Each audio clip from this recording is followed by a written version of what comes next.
হ্যাঁ হ্যাঁ, 8 লাখ টাকা আমার ব্যাগে আছে আর আমি পৌঁছে গেছি।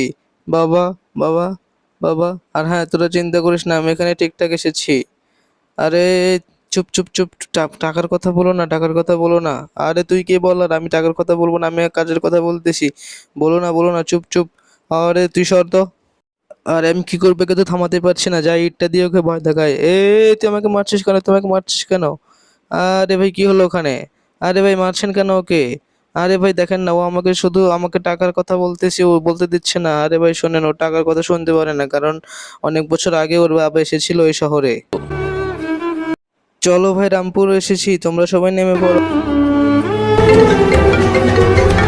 হ্যালো বাবা, তুমি রামপুর শহরে পৌঁছে গেছো? হ্যাঁ বেটা, আমি পৌঁছে গেছি। ঠিক আছে বাবা, তুমি তাড়াতাড়ি চলে এসো। হ্যাঁ, তোমার কাকাকে 20 লাখ টাকা দিয়ে চলে আসবো। ঠিক আছে, 20 লাখ টাকা?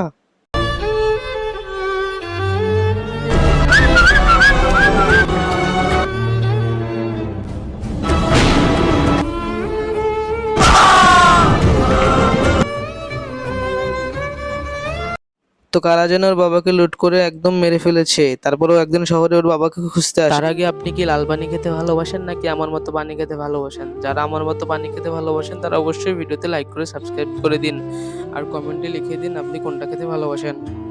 আপনারা কোথাও ওনাকে দেখেছেন? না, না।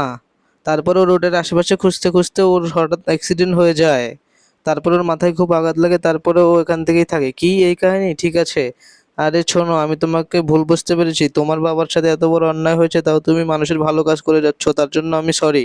আরে না না, ঠিক আছে, আপনি বুঝতে পেরেছেন, এটাই অনেক। আরে তোমার মতো সন্তান পাওয়া তো অনেক ভাগ্যের ব্যাপার, কারণ তুমি অনেক ভালো ছেলে। বাবা, বাবা। বাবা, বাবা, বাবা, বাবা। তো বন্ধুরা, এই ছেলেটার মধ্যে যদি তুমি তোমার বাবাকে ভালোবাসো, তাহলে কমেন্টে আই লাভ ইউ বাবা লিখে যাও।